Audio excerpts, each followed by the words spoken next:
Hello everyone, a very energetic good morning to all of you. As you know that I am Simran Khatun and I am a student of DC Bansari sir.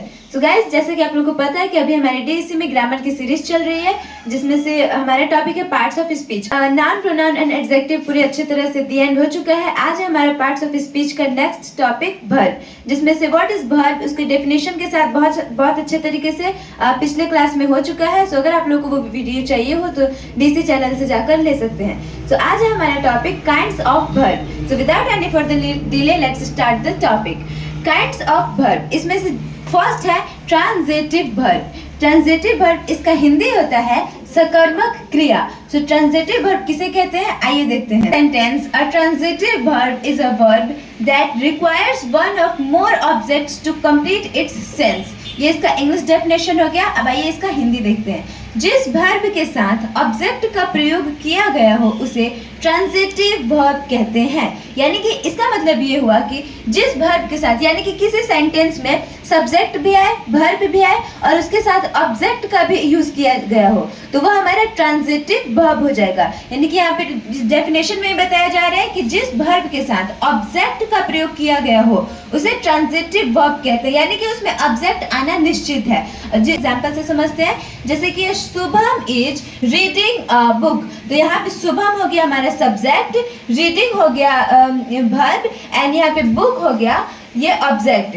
तो subject, verb और साथ में यहाँ पे object का भी use किया जा रहा है तो ये हो जाएगा हमारा ट्रांजिटिव वर्ब। अगर यहाँ पे ऑब्जेक्ट नहीं रहता, सिर्फ सब्जेक्ट एंड वर्ब रहता तो ये ट्रांजिटिव वर्ब के अंतर्गत नहीं आता। तो यहाँ पे ऑब्जेक्ट है तो इसलिए ये ट्रांजिटिव वर्ब हुआ। जैसे कि इसका नेक्स्ट एग्जांपल है सरिता इज प्लेइंग टेनिस। तो यहाँ पे भी बताया जा रहा है सरिता इज सब्जेक्ट, प्लेइंग हो गया वर्ब एंड टेनिस हो गया ऑब्जेक्ट। तो यहाँ पे भी ऑब्जेक्ट का यूज किया जा रहा है तो इसलिए सरिता इज प्लेइंग टेनिस, तो यहाँ पे ऑब्जेक्ट का यूज हो रहा है तो इसलिए ये भी हमारा हो जाएगा ट्रांजिटिव वर्ब यानी कि सकर्मक क्रिया। नेक्स्ट है हमारा इंट्रांजिटिव वर्ब यानी कि अकर्मक क्रिया। तो ये इसका इंग्लिश डेफिनेशन देखते हैं। In a sentence, an intransitive verb is a verb that does not require one or more objects to complete its sense.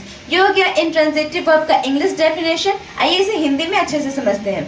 जब क्रिया का फल किसी ऑब्जेक्ट पर नहीं पड़कर सब्जेक्ट पर ही पड़े तो वह क्रिया इंट्रांजिटिव वर्ब कहलाता है। यानी कि इसका ट्रांजिटिव वर्ब था, उसमें सब्जेक्ट वर्ब एंड उसके साथ ऑब्जेक्ट आए तो वो हो जाएगा ट्रांजिटिव वर्ब। लेकिन यहाँ पे सिर्फ सब्जेक्ट एंड वर्ब भी रहेगा। इसमें जो क्रिया का फल है वो ऑब्जेक्ट पर ना पड़कर सिर्फ सब्जेक्ट पर पड़ेगा, यानी कि इसमें सिर्फ सब्जेक्ट और वर्ब ही रहेगा। तो ये हो जाएगा हमारा इंट्रांजिटिव वर्ब। इस एग्जाम्पल से और अच्छे से समझते हैं। जैसे कि आया एग्जाम्पल में शुभम रीड्स, तो यहाँ पे आ रहा है शुभम रीड्स यानी कि शुभम पढ़ता है। तो शुभम क्या पढ़ता है, कहाँ पढ़ता है, कैसे पढ़ता है, कुछ भी नहीं बताया जा रहा है। सिर्फ यहाँ पे शुभम रीड्स आ रहा है यानी कि सिर्फ सब्जेक्ट और वर्ब आ रहा है। इसमें ऑब्जेक्ट का यूज नहीं किया जा रहा है, यानी कि शुभम क्या पढ़ता है इसमें कुछ बताया नहीं जा रहा है, सिर्फ सब्जेक्ट एंड वर्ब है। तो जब सिर्फ सब्जेक्ट और वर्ब हो तो वो हो जाएगा हमारा इंट्रांजिटिव वर्ब, और जब सब्जेक्ट वर्ब एंड उसके साथ ऑब्जेक्ट का यूज किया गया हो तो वो हो जाएगा ट्रांजिटिव वर्ब। तो आइए इसका एक नेक्स्ट एग्जांपल है। नेक्स्ट एग्जांपल है सरिता प्लेज यानी कि सरिता खेलती है। तो सरिता क्या खेलती है यहाँ पे नहीं बताया जा रहा है, यहाँ पे सिर्फ सब्जेक्ट एंड वर्ब का यूज किया जा रहा है। जैसे कि यहाँ पे एग्जांपल में था सरिता इज प्लेइंग टेनिस, तो यहाँ पे साफ साफ बताया जा रहा था ऑब्जेक्ट का यहाँ पे यूज किया जा रहा है टेनिस, यानी कि सरिता टेनिस खेल रही है यहाँ पे बताया जा रहा है। लेकिन यहाँ पे सिर्फ बताया जा रहा है सरिता प्लेज, यानी कि इसके साथ कोई भी ऑब्जेक्ट का यूज नहीं किया जा रहा है, सिर्फ सरिता खेलती है। तो यहाँ पे सिर्फ सब्जेक्ट और वर्ब है तो इसलिए ये हो जाएगा इंट्रांजिटिव वर्ब। तो गाइस अब है हमारे next third number linking verb. इसका बहुत सारा नाम होता है जैसे कि linking verb, modal verb, helping verb and axillary verb. तो आप इसमें से किसी का भी यूज कर सकते हैं।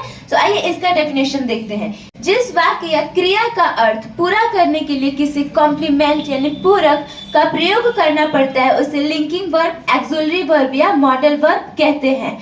तो गाइस इसे हम और एग्जांपल से अच्छी तरह से समझेंगे। जैसे कि यहाँ पे ही इज अब्सेंट, यानी कि यहाँ पे ही इज अब्सेंट यहाँ पे बताया जा रहा है कि वह अनुपस्थित है। तो इसका काम ये है कि ये सब्जेक्ट और वर्ब को लिंक करता है। यानी कि अगर यहाँ पे इज नहीं रहता, सिर्फ रहता ही एब्सेंट, तो वह अनुपस्थित है कि अनुपस्थित था कि अनुपस्थित रह चुका है, यहाँ पे कुछ क्लियर नहीं हो रहा है, सिर्फ वह अनुपस्थित। तो इसलिए ये हमारा सेंटेंस कंप्लीट नहीं हुआ, अच्छे से समझ नहीं आ रहा है। तो ये लिंकिंग वर्ब जो है वो सब्जेक्ट और वर्ब को लिंक करने का काम करता है। तो यहाँ पे आया जैसे कि ही इज एब्सेंट, तो ये इज जो है वो सब्जेक्ट और वर्ब को लिंक करने का काम कर रहा है, तो इसलिए ये हो जाएगा हमारा linking verb. And next example है आई कुड स्पीक इंग्लिश। तो यहाँ पे भी ये कुड है वो आई कुड स्पीक इंग्लिश, तो ये भी इसे लिंक करने का काम कर रहा है, वर्ब और सब्जेक्ट को जोड़ने का काम कर रहा है, तो इसलिए ये भी हो जाएगा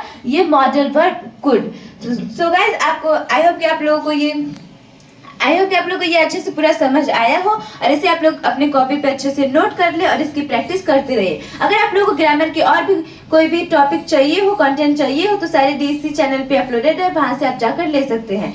सो अगर आप लोग को ये वीडियो अच्छी लगी हो तो please like, share and subscribe कीजिए एंड जुड़े रहिए डीसी के साथ। यहाँ पे आप लोगों की जरूरत के सारे कंटेंट समय समय पर मिलते रहेंगे। So bye bye, thanks for watching.